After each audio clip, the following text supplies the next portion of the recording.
Morning, everyone. Thanks so much for joining this month's coffee hour. Hope everyone's having a good Friday so far. As you know, today we're going to be going over some of the draft new actions and proposed action updates that we're looking to introduce in 2024. Just like always, this coffee hour is being recorded so we can share it with others who aren't able to join. You all can share with other members of your sustainability team. And yeah, I'll just do the Sustainable CT. People want to say hello and intro themselves quickly. Yeah, good morning. Hi, Lynn Stoddard from Sustainable CT. Great to see you. We're eager to hear your input.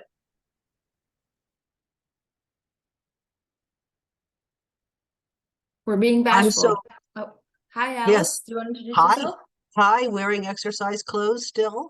I am a new member of whatever this is, and I'm eager to meet you all.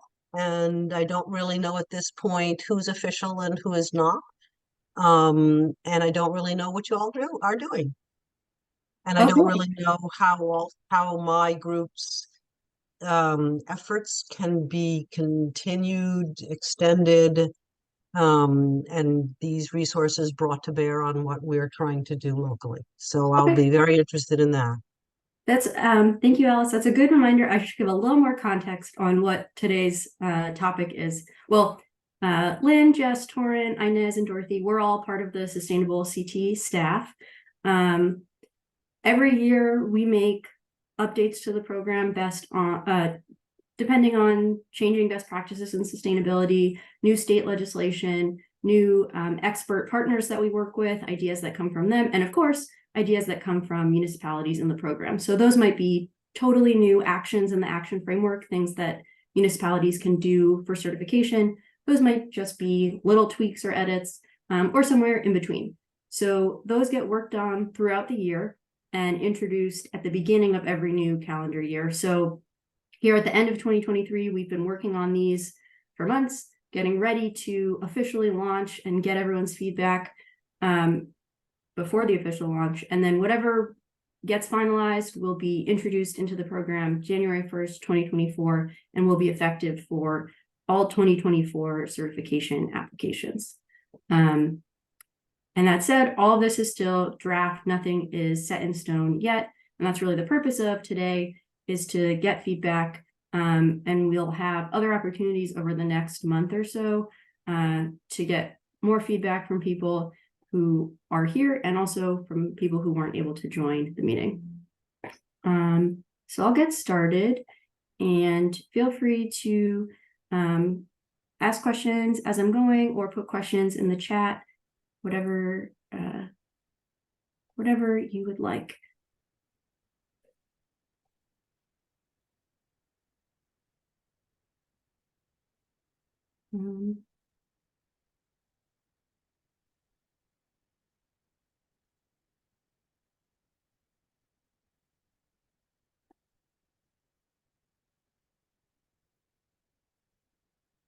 Okay, there we go.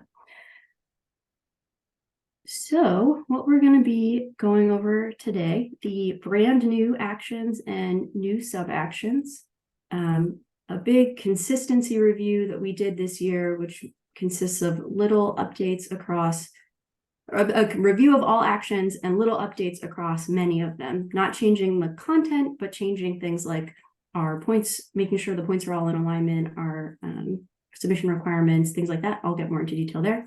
And then also a potential update on the time frame for credit structure. And then last but certainly not least, getting your feedback and going over the opportunities to share feedback in the next few weeks.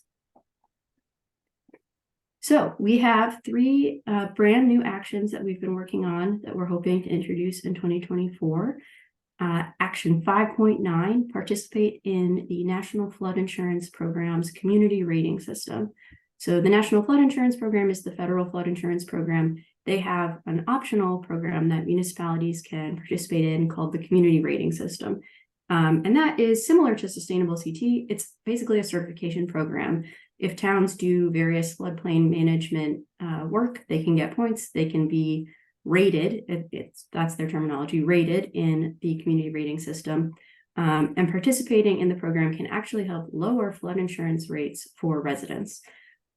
So we have other actions in sustainable CT, such as the Soul Smart Action 5.6, where basically if a town gets certified in that external program, they can just submit that documentation to us and they'll get points with us. So that's what the structure of that would be. Next, action 7.10. We've been working with our partners at the Grain Bank on this, support battery storage solutions. So this is an energy-focused action. Battery storage systems are basically ways to keep the power on in case of power outage or emergency. They're great for backup. They're great to pair with solar installations. So that is the focus of that action.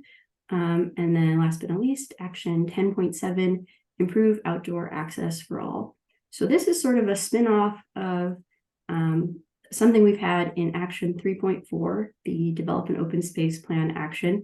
And it is basically improving your outdoor space in your municipality, whatever that looks like to you. Maybe that's adding new trails. Maybe that's adding accessible restrooms. Maybe it's something that residents really have been asking for and you're making those changes. So we've tried to leave that pretty open-ended because every community will have different priorities and different needs.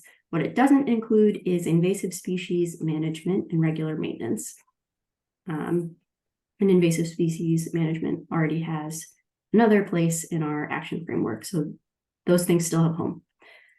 And then a couple new sub-actions we wanted to feature. A sub-action in action 5.6, which is the Soul Smart action.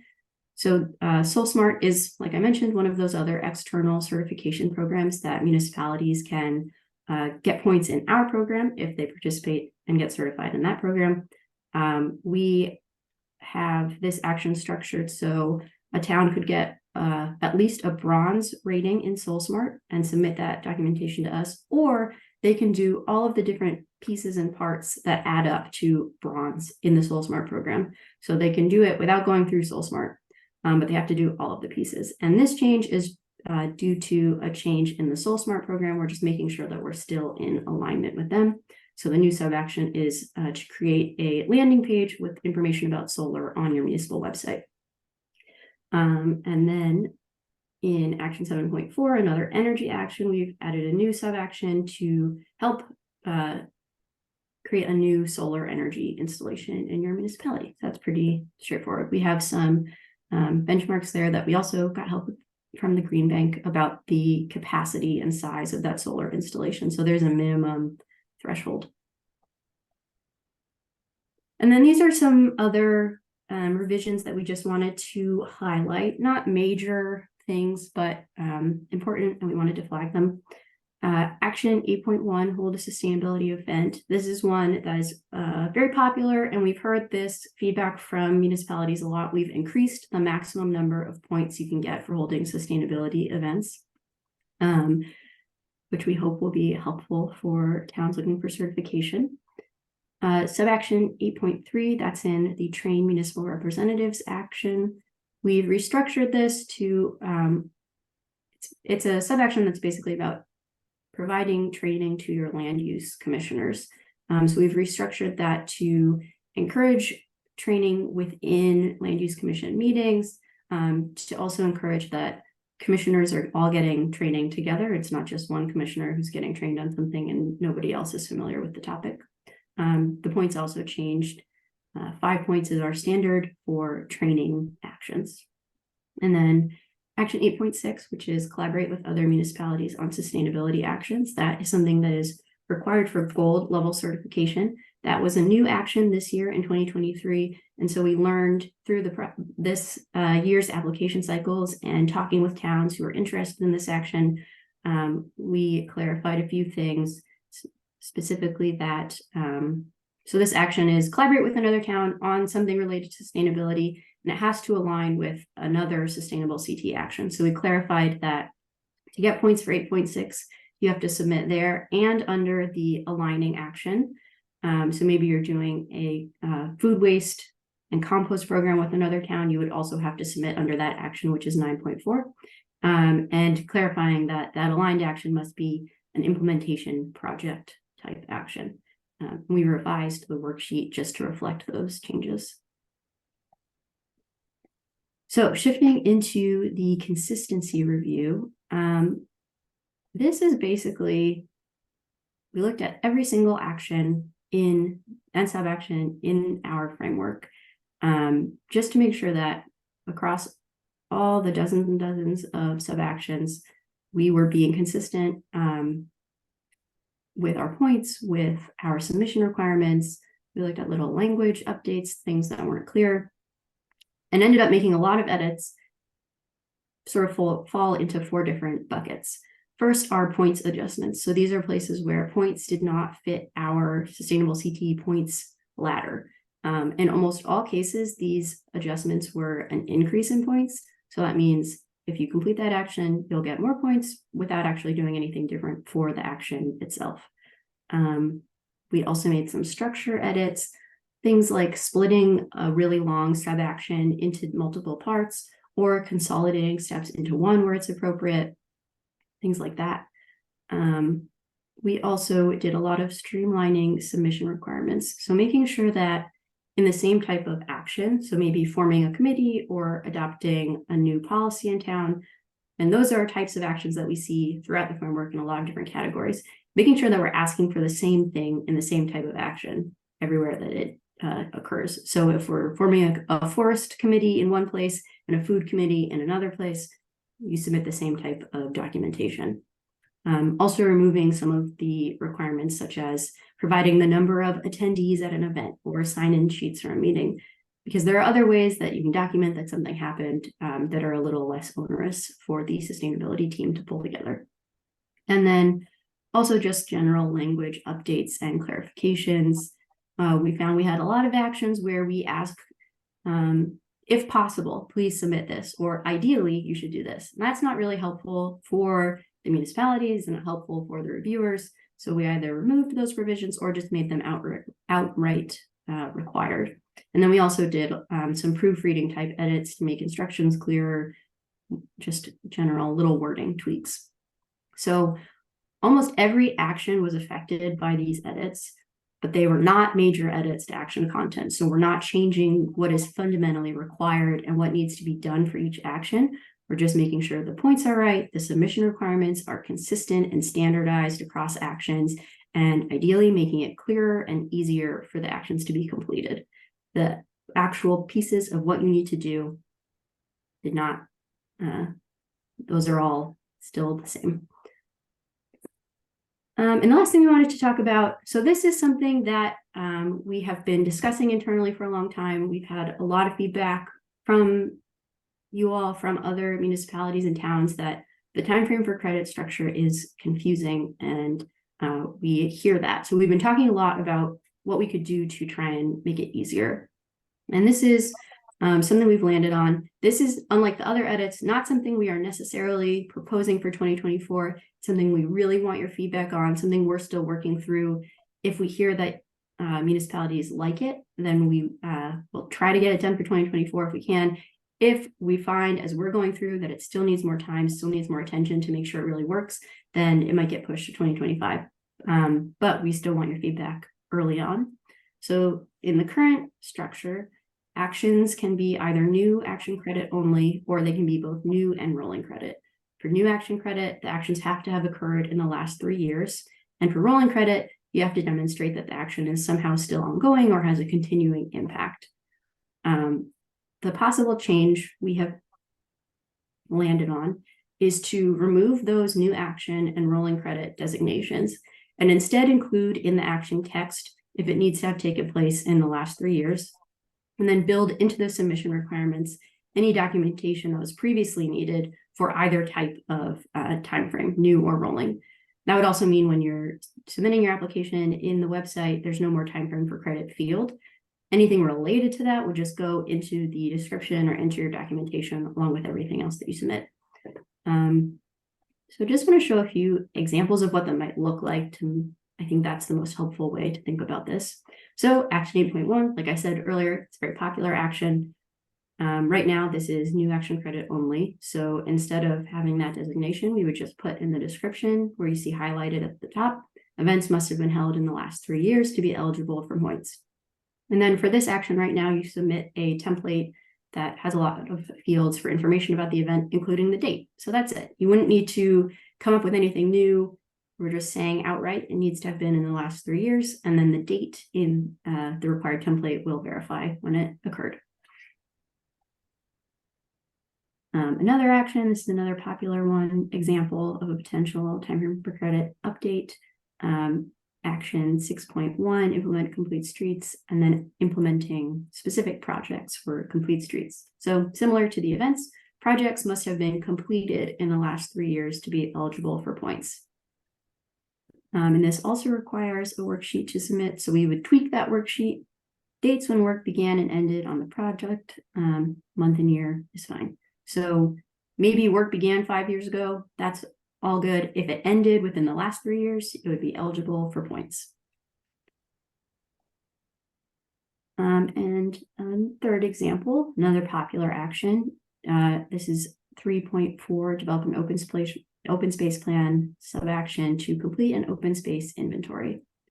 So right now, this is eligible for new enrolling credit. And these types of inventory or assessment actions right now for rolling credit, any rolling credit action like this, it's required to put in the rolling or the time frame for credit field in the application. You have to note that it's been reviewed, that it's still relevant, still used by your municipality. Instead of having that in a separate field, we have added an approximate date when the inventory was completed as part of the submission requirements. And if it was more than 3 years ago, just include a brief note about how it's still relevant and how it's still used by your municipality. So what next is the most important part, getting your feedback. We have a Google Drive folder set up with the new actions and sub actions. I'll put that in the chat. It will also be sent out with the post coffee hour email. We have a recording of this coffee hour that will be available for others to view, along with a link to the Google Drive folder. And that folder has the 3 new actions and the 2 new sub actions, the draft text there, which we want to know if you have any comments or feedback on that. I'm also available for phone calls and emails. You can send me a note. Maybe you just want to send me your thoughts directly, or you want to set up a time to talk about things in more detail. That's my email, kater@sustainablecT.org. We also have time for conversation and comments, questions right now. And then we want to make sure we get any of your feedback by November 10th. That'll give us enough time to finalize these changes and get them online by December approximately, if not, so you can have them already as you're starting to think about next year. And then here's my contact info. I'll put my email in the chat as well. That will also be in the email that goes out with the recording and with the link to the Google Drive. And actually, I'm gonna stop sharing real quick and switch to the Google Drive folder just so you can see what that looks like.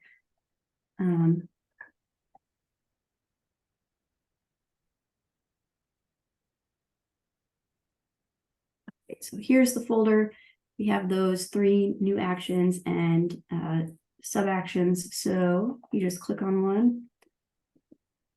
You'll see all the text. You'll see there's that draft watermark, and you can feel free to type directly in, I think that, and put whatever you're feeling about the action.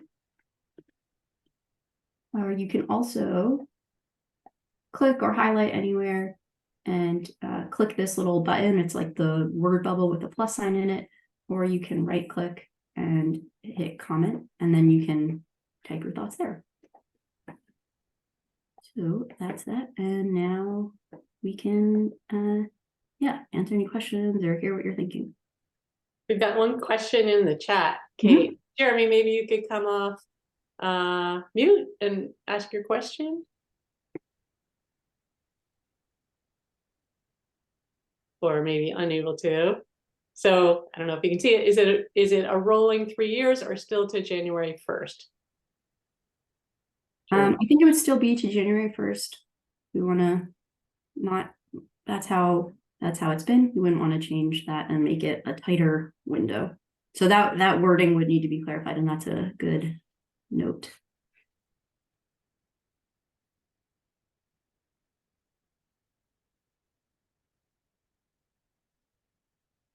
Alice, go ahead. I'm new to, as I said before, I'm new to you folks, and I'm very happy to meet you. Our community just applied, Hamden. And I was a supportive person in that process. I have a lot of feedback as a new community to this effort. I don't know if that's all what what you all want to hear in detail at this point.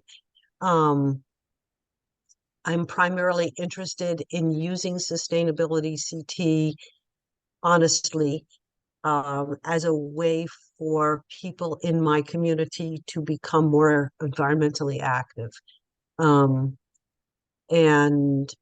I'm a commissioner, I'm a chairperson of a commission, and obviously that kind of intensive, many hours of concentration, writing, presenting is not for most people. Most people, thank you, Lynn. Yes, thank you. So because our town went to the substantive effort sustained of applying to you folks for admission and participation, I'm really interested in using this as a way to recruit more people, and probably an effort to revise points. And as important as that is, obviously, this is a working group of very dedicated staff that I'm just hitting in on here. So that's a very important thing. What kind of action, what kind of points, and I have some feedback about that as a recent community. But I'm primarily looking for a way that's friendly, active, for people in the community to join in. And I'm wondering how sustainable CT might be helpful with that. Because clearly commission meetings so far are not something that most people want to just jump in on. And yet there's a lot of energy in town when you talk to people individually. Mhm. So I'm wondering whether sustainable CT can help with that. Other than the, how to engage people in designing these activities that you're Yeah. awarding with points or not awarding with points, is something that I'm primarily interested in. Something that is coming to mind first is, so the one required action in the program is action 1.1, optimize for equity, or we sometimes call it an equity toolkit. But that is the municipality has to go through an engagement and co-creation process with residents as it relates to one of the actions in the program. So one that is one we see kind of often, and I think is a good fit for that, is doing a pedestrian or walk audit in a neighborhood. We have equity coaches that are available to help with that at no cost to the town. And that process really is about relationship building, engagement, talking to residents, less focused on outcome endpoints and more on the relationship building and getting people into the conversation and into the room that it sounds like you're talking about. And the equity subgroup, they have regular meetings like There's this not group? There's not an equity subgroup. So we have a group of equity coaches that are available to work with municipalities. They're sort of like contract staff for us, so it's at no cost to the municipalities they work with, but they can advise on that process and help get you started. Okay. I have some people that I can probably send the way of your group. Mhm. Who should I have them get in touch with? You can info@sustainablect.org is sort of our general thing, and we'll get back to you usually within a day and connect you to the right member of the team. Thanks, Jess. Thank you, Jess.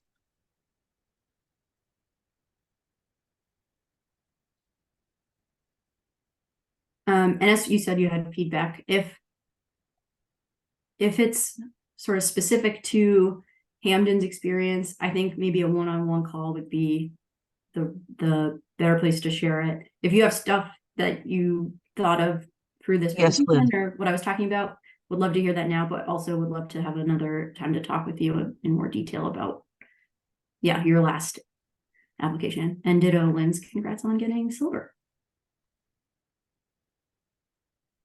Yes, thank you, Lynn, for posting that about the equity information. Yeah, of course. Um, We're happy to set up a meeting with a member of our team, with you and your team at any time. We do this with all towns, so yeah, can have a little more customized discussion about, yeah, what you're looking for and other opportunities. Perfect. And Yeah. in relationship to points and applying and stuff like that, I was of some help in that application process as the chairperson of a commission, although I've noticed that none of the other commissions did help. Because Hamden, our town, has not, we're new to this endeavor, just having our data, I noticed that, I am the chairperson of the Solid Waste Commission. So we have not been, because our recycling coordinator has been overwhelmed, we have not been submitting data to DEEP. And even at this point, we have not yet submitted data to DEEP. I have been like applying, support and pressure, and because honestly, the data sources that we have, the invoices, they're a mess. They're in 5 different places. They're packaged very confusingly. We have had to, divide and multiply and convert units, and what a mess. And then to learn that we got 5 points for that out of 300 was kind of, we haven't even submitted this data. But we've been using it for our own internal purposes, going to the legislative council with how much actually solid waste management costs on the budget and that kind of thing. It's been very helpful.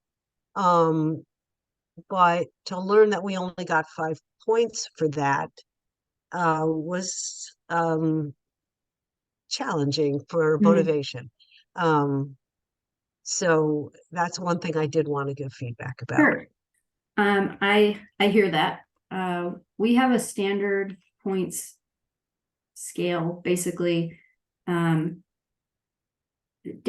benchmarking, data tracking, events, posting educational information on the website. Those are all activities that earn 5 points. Doing assessments, plans, inventories, those are all worth 10 points. Implementing something, so maybe that is recycling a new non-mandated piece of waste or type of waste, doing a complete streets project. Those sort of more tangible, concrete things are worth 15 points, and then policy changes are worth 20. And that was developed to sort of point scale up as the impact of the action increases. So data and benchmarking, like you said, you've been using those numbers for other things already, and maybe some of those lead to new outcomes that, whether or not they're part of Sustainable CT's framework, maybe they are, maybe that's an action that could earn more points in a future cycle, or they're just already helping the way you manage solid waste. But that's why that's worth only 5 points. I get it. I understand. But you had asked for feedback, No, so we did Yeah. ask, and I'm glad you shared it. yeah, you did ask for feedback, so there it is. Um, for us in our primitive state, our primitive current state, it's been rugged. Because we use a contractor who it's a very challenging group of people to work with, and many of these invoices are not really not really meant to be readily interpretable. Mhm. And I do wonder whether there's some intentionality to that, because they are, but just looking at invoices of different groups reporting data, different recycling groups, what a mess. What a mess. That's maybe a good idea. So we have, in addition to the coffee hours every month, we have other webinars and sort of trainings throughout the year, on a monthly or monthly plus basis.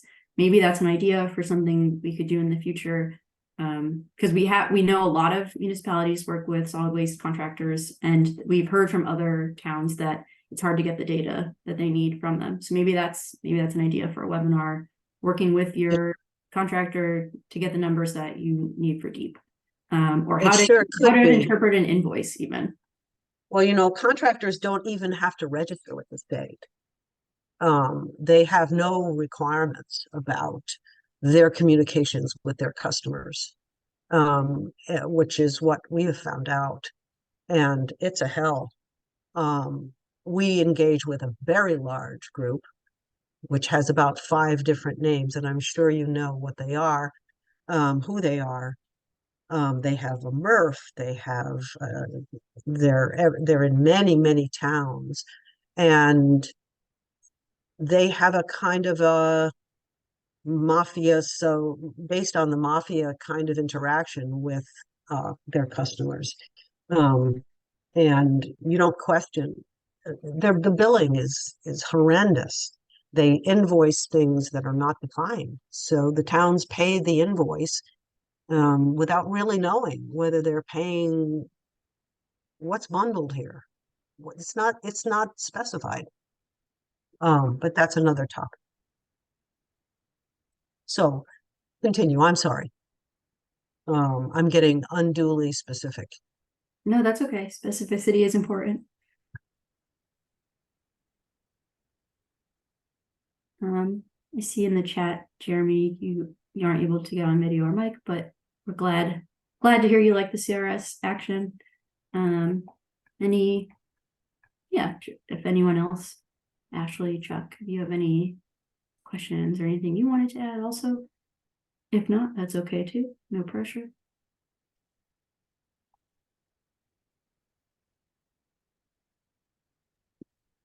What towns that have used the program a bit, what do you think about the time frame for credit, like trying to simplify the messaging of that? We're not changing the way it's done, we're just trying to simplify the messaging and the ease with which you can submit.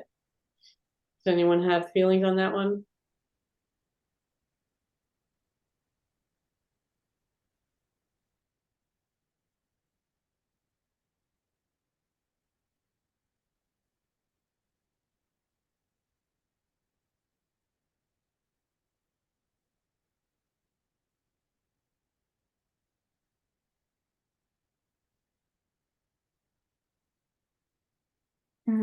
Yeah, Ashley asked about the new community rating system action. Ashley, I'm sorry, if I'm repeating myself for something you already heard. I'm not sure when you joined. That similar to our other actions where towns can enroll or certified in another like external program like SoulSmart.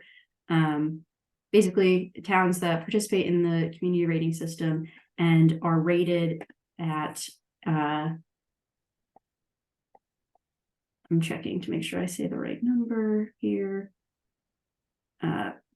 Achieve a CRS rating between 9 and 1. So CRS the lowest rating is class 10, the highest is class 1. Class 10 is what you are by default when you join the program, even if you don't take any action on floodplain management or floodplain planning. So if a town participates in the community rating system and gets a rating between 9 and 1, they'll get points with sustainable CT. Similar to the other external certification program type actions, we just will need to see documentation that they got that rating, which is just a list on FEMA's website, so it should be easy to submit. But we won't be like double checking or vetting the floodplain management work they did, because that will have already happened through the community rating system process. So yeah, we're excited to have another resiliency focused action. We talked to Deep in putting this one together, and even though it might sound at first like this is something that's really coastal community oriented, riverine flooding is also an issue, and every municipality in Connecticut is eligible to participate in CRS, which is not the case in every state. So that's exciting.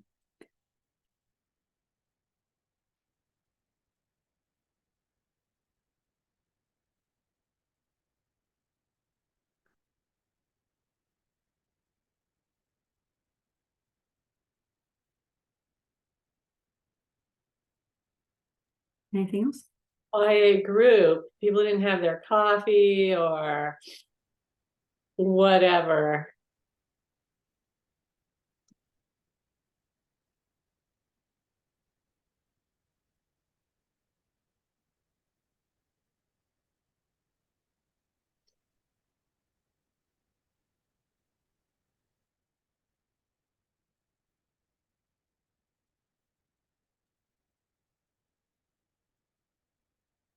Yeah, go ahead, Alice. Your favorite monopolizer coming back to you. I'm wondering whether so there are chances for communities. Is there a way in your setup for communities to use your people to sort of galvanize a group, like the equity group, for instance? Because you have your setup, your structure encompasses so many priorities. And I'm wondering, whether most communities, I mean, as a person who's in the last, since the pandemic, I'm trying to do something in the solid waste management area in my town. So one of the things I'm finding when I talk to people is that, yeah, that's important. Yeah, this is important. This is important. This is important. There's no real way for people who want environmental change to meet with others who are also interested in like just exploring and prioritizing what's important for my community. You guys have an amazing display of ranked and important needs. Yes, we need this, we need that, and we need the other, insurance rates and flood, and not everybody is going to be wanting to jump in on that particular. And it's sort of, I'm interested in how to galvanize people, how to elicit them to join with others within a community to do something. Is sustainable CT a way to do that? I'm gonna answer in a few. Oh, Lynn, do you wanna go ahead? I mean, I'd be happy to hop in. I think that's inherent in the design of the whole program, that there are these intersecting issues that we call our categories. So if you're concerned about energy and you come into the program because you're doing a lot of energy efficiency in your schools, you kind of have to broaden out to other areas because you need to do at least something in affordable housing or so on. And one of the things we've heard from a lot of town leaders is that Sustainable CT provides a great platform to unite many committees made of residents within the town. So my town has over 40 committees, you know, recycling, economic development, open space, and so on. Those are the passionate individuals working within the town. So working to try to give them a framework for working on the thing they care about, open space, but that then connects to the other committees kind of through the Sustainable CT platform, has been a useful tool. So some towns have simply gathered all the committees together in the framework of their Sustainable CT efforts and said, you know, there's pieces for all of us. This helps us kind of do a audit of our best practices and understand where the next opportunities are for best practices and so on. So I think there's that. Yeah, and I'm sure, you know, there are lots of other opportunities. Our community match fund certainly engages residents and the public. It's designed through a crowdfunding match. So in order to get money from Sustainable CT for sustainability projects, the individual, which can just be a resident with a great idea or someone from the town, raises money. We coach them in crowdfunding. They raise money through our crowdfunding page, and then we match dollar for dollar. The I don't know, I think the kind of the genius behind that design is that through the crowdfunding, this person who might want to create a community garden in a you know, an area that's not looking beautiful, a vacant lot or something, they're not only raising some money, but they're doing outreach to the town on, I have this vision to create a space right here on this road where people can grow food and have access to healthy local food and understand connections to the food system. So as they're, you know, doing the crowdfunding, they've got to get a certain number of people essentially verifying their vision. Those people end up, you know, either donating money or volunteering on the project, or simply just knowing about it. Like, wow, I saw that crowdfunding thing. I drove by a half a year later and there's food growing in that space. That's awesome. So this real like focus on civic engagement, there's a place for everyone. And you know, the way the crowdfunding, our community match funds designed, you don't have to be a 501c3. You can just be a person with a great idea in a registered town that aligns with the Sustainable CT roadmap. We connect them then with the town and others, and they connect with their neighbors and community through the crowdfunding. I don't know if anyone else on the team wants to add anything else. I would just also say, and Alice, we put some links about the community match fund in the chat also, if you want to look at that more. But I would also say that is also built into some of the actions, even though they're mostly focused on municipal steps that municipalities and sort of the local government decision makers take. It is built into many of the actions that there is a community engagement process, or that you're not just like making a decision or making a plan without input. Like two that are coming to mind in action 10.1, which is about food systems. There's a community food assessment action, and it involves meeting with residents and getting resident feedback on that, like in that planning process. One of the actions, I can't remember the number right now, but about supporting local business is having a roundtable with local business owners and getting their feedback on like what sort of support they want from the town.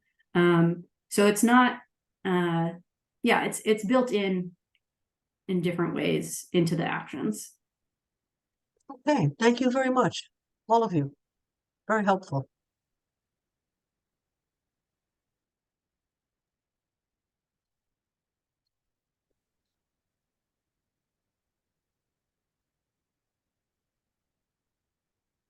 Any other thoughts, questions, comments?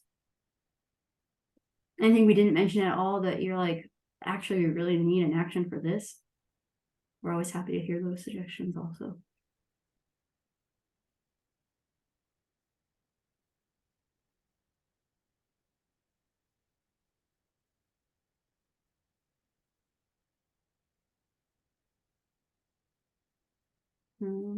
If there's nothing else, maybe we finish a little early.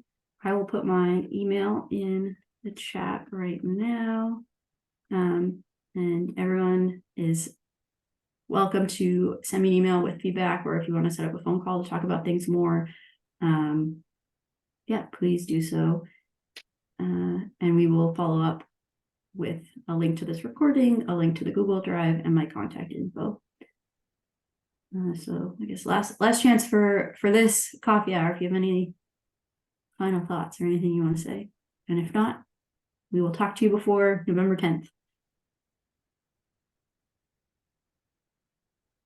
Okay. Thank you all. Thank you everyone for joining. Have a great rest of your day. Here.